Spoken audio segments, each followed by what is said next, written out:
Hello, everyone. Thank you for joining us on another episode on Faith Stories. If this is your first time, I believe that God led you here. On this channel, we document stories of everyday people like you and I and try to understand how God has worked with them or how God is working with them and how they have experienced the miraculous. And in so doing, we hope that you'll be able to glean and get a perspective on how good our God is, how kind our God is, and how much He loves you. Yes, loves you so furiously.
Today, I have with me Temilola Ogundari and my master guest, Olua Shindara. Welcome, welcome, welcome, welcome, welcome.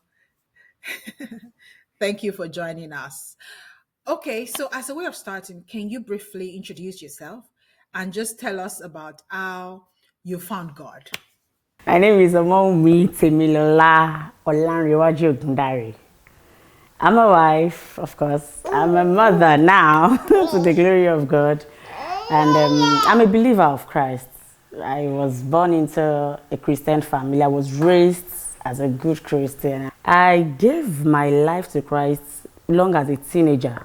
I've known God all of my life, and my mother especially did a really good one with all of our children. So I've been in the choir department particularly. Okay, so when we read your testimony, you talked about how when you got married, after you got married, you decided to just wait to conceive. And then when you were ready to conceive, it did not happen. Can you walk us through that journey and how that waiting season, how did it impact you as a person? Just I like the highs and the lows, right? And how it impacted you as a person. Okay, so like I said, I got married in 2018. And I thought that I was going to enjoy my husband, the husband of my youth, for at least 2 years before we start to make babies. And it was just after a year, it now dawned on me that pregnancy is not happening. Now, why? We were not trying to be careful. There was no withdrawal. I was not taking any contraceptives, and pregnancy is not coming. I know I ovulate. I know I'm menstruating, but 1 year, 2 months, 1 year, 5 months, 2 years, then I began to worry. And there was no place we didn't go to. Remember I said I was born as a Christian, raised in a Christian home, but when I faced the reality, there was no place. When I mean no place, I mean there was no place I didn't go to. I went to places a Christian shouldn't have gone to, because I was looking to have a child. I had so many things, There was no pressure from my husband. There was no pressure from his family. There was no direct pressure from my own family, though. But I mean, if no one is pressuring me, I pressured myself. I would look at young couples. I mean, there are people I see and I'm like, she just got married. She has her own child. I attended this person's, I started counting the weddings I've attended and how I've gone to their naming ceremonies, and mine was not forthcoming. Anyways, fast forward to 2023. in the heat of everything I had gone through, several clinics, several places I've gone to. I met a gynecologist in 2023 in January. And after examination, he said to me, "Madam, I'm sorry, you cannot conceive by yourself." That the last resolution for me was IVF. Now, the same IVF that in 2022, my husband gave me money. He said, "Madam, let us go and do this." And I said, "No, I didn't tell God I didn't have this conversation with God that IVF was going to be the way." In 2020, that was in 2022. In 2023, my younger brother came up and said, "Madam, here is the money that you don't have, collect money." I said, "It is not about the money, but this is not what I prayed for. Okay, give me another year. If God didn't come true for me, okay, maybe I would have it my way." So in 2024, after we went to this gynecologist and he told us all of this, he said, "Okay, madam, not only are we going to go the way of IVF, your eggs are bad. Your eggs cannot carry." Okay? Not only that, age is on your side. Your womb might not be able to carry to full term. So I have to get a surrogate mother. In all of this, where is my own? Egg, not mine. Womb, not my own. So I went back home that day and I wailed. I cried my eyes out. I called my father in the Lord, Pastor Femi Aditoyinbo. I couldn't see anything. I was just wailing. I brought out all of my test results. The several scans I've done, the kind of surgeries I'd undergone that I do not pray for my enemy. They were painful. I just brought everything and I was just wailing. But then that same January, I decided, okay, they've said I should return. Okay, so the gynecologist told us to return in the 3rd month, in March, to come and begin whatever process as to the IVF. Go and prepare how you can prepare. And my husband was even suggesting my younger sister already so that the child can look like us. Anyways, I came back home and after wailing and after crying and all of that, I said, okay, let me resume what I call my prayer worship, my worship walk. You're supposed to be a prayer walk, but I turned mine to worship walk. So I just go around our estates for about 30 minutes to 1 hour every night. As long as it is 11 p.m., I come out and I do that. Then one of the days I was doing that, a song that I've heard over and over and over again made deeper meaning to me that very day. The song is "Ìgbà tó bá tẹ́ wa lọ́rùn, you are the most high God." Ìgbà tí ó tẹ́ wa lọ́rùn. Now, when I understood, I'm about to be emotional. When that song hit me the way it did that night, on the street there, I just fell on my knees, my face to the ground, and I was just singing that song repeatedly and I was crying. I'm like, okay, God, if it is your wish that I'm going to be a mother, then so be it. But if I am not going to be a mother until I leave, then so be it. Yeah. So and that was just when I answered it off. Okay, Baba, over to you. Timba Jalo Molaye, good. And if otherwise, all good. So January, February, I tested negative. In March, there was no reason to test for pregnancy. But I had other underlying issues, and I was feeling a type of way. I wasn't eating. I could wait until 9-10 p.m. at night. Nothing at all. I wasn't even fasting. So I went to tell one of my sisters who is a medical personnel, and I just explained to her and said, okay, this other underlying issue that you have, bring your blood safe. Let me see to what extent it has either degenerated or whatever. She took my samples and I got back home at night. She called me on video call. She doesn't even know how to handle the phone, gossip, but she called me on video call and said I was preparing for another session of worship walk. So she called and she was gesticulating, meaning he has done it. And I'm like, done what? That was on the 25th of March. I would never forget in my life. And she kept on saying, God has done it. Don't what? Say it. I want to hear it. And she said, you're pregnant. Oh, God. How did I get pregnant? How? Bad eggs, weak womb. And I even carried to term. I mean, until I delivered my baby, I selected anyway to have her through CS, and I had no reason to return to the hospital throughout the process. I was up and about, the same thing I was doing. I'm an event planner. I was still going out, getting gigs, doing jobs. God came through. He showed up and he showed off his majesty in my life. Oba Oluwa Shindara. That is why that is her name. God is still in the business of doing wonders. So basically, that is how God has held me together till right now. So, how would you link your moment of surrender to the results that you got? Many things that I heard. In fact, the point of surrendering and God doing it for me. Okay, so the name I usually pray my daughter with, because of course I have the names of the kids that I want, I have their numbers, and I usually pray their names to existence. Her father named her Obaoluwa Shindara. I named her Araoluwa. So I usually say Araoluwa. Oluwa faye dara ere. Oluwa dara ere nínú ayé mi, you know. So again, it is what you think it is. It is. I don't know how to break this. I understand you. I don't know how to put it out there. But I just know that when God is ready for you, God is never late. He's always on time. He's never late. And your waiting season, our waiting season is not a time to sulk. Just be out there. Many people come into my DM and like, Shomo, you Niro Nuni. I mean, don't you think? Don't you? You know they think. That's because if you know me personally, I'm a life of the party. I'm a very good vibe.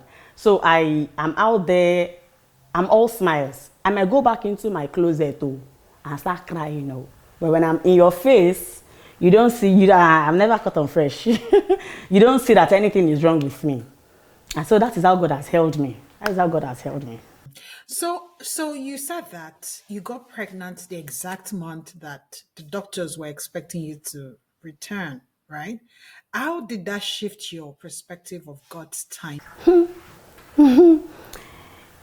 That was God re-emphasizing his magnanimity to me. Say, I am able. It is inexplicable that I'm preparing. Like I said, it was March 25th. So we were, how many more days in March?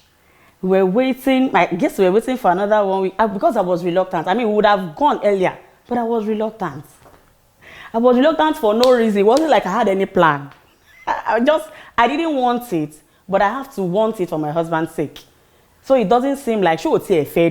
I mean, we have tried and avoided and all the rest. So it was just a moment of, this God, auto sing. God is God in his own. We can't take it away. God is God. So if you reflect on this entire journey, right? I know that you talked about going to places you shouldn't have gone, doing things you shouldn't have gone as a Christian. So if you look at it from start to finish, what are the things that you would say this journey has birthed in you as a Christian and as a child of God? Not just as a Christian by title, but as a child of God.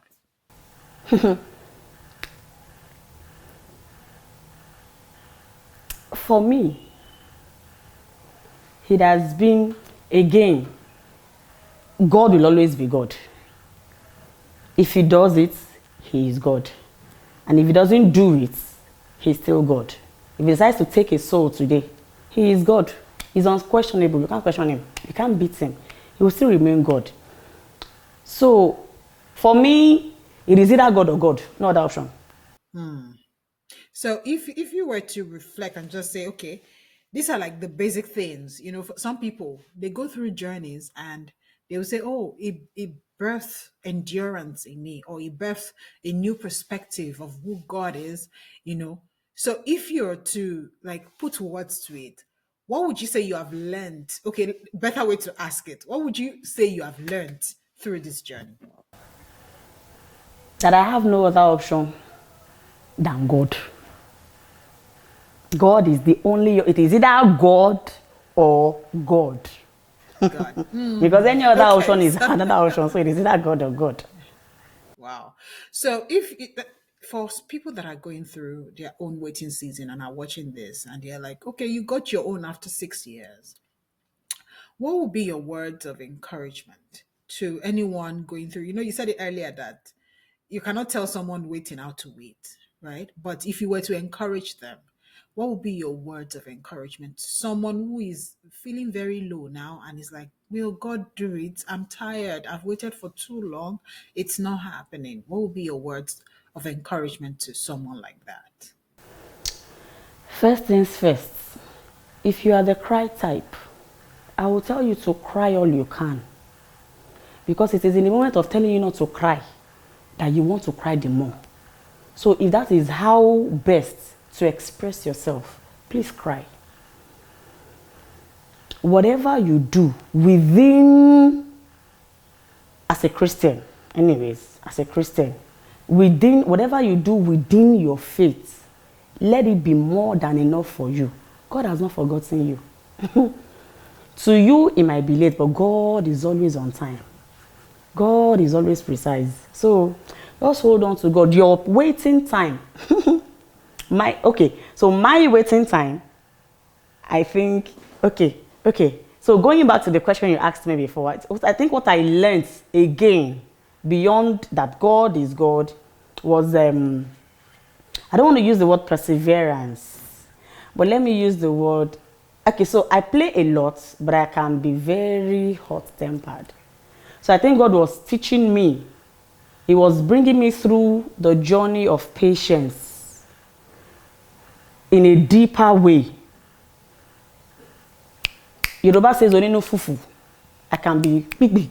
As much as I play and laugh, the next minute I can be, beaming with anger and all of it. So I think God was, because there is a lot that I can't even talk about.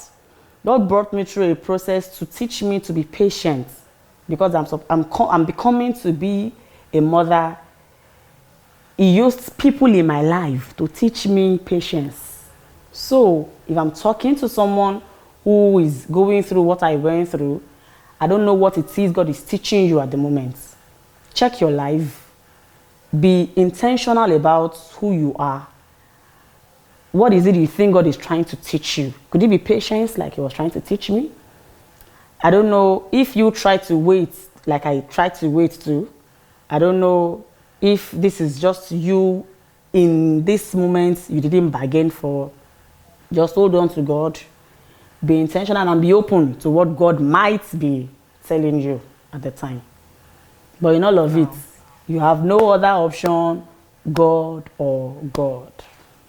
Yes, thank you very much, Temilola. Thank you for those words and the encouragement. And thank you for honoring our invitation to just bless people with your testimony today. Um, I hope you've learned one or two things just by listening to Temilola's testimony, that we have no other person but God. After God, it is God. Before God, it is God. It is God all around. And this God is not just sitting there and be like, oh, I'm the majesty, come to me.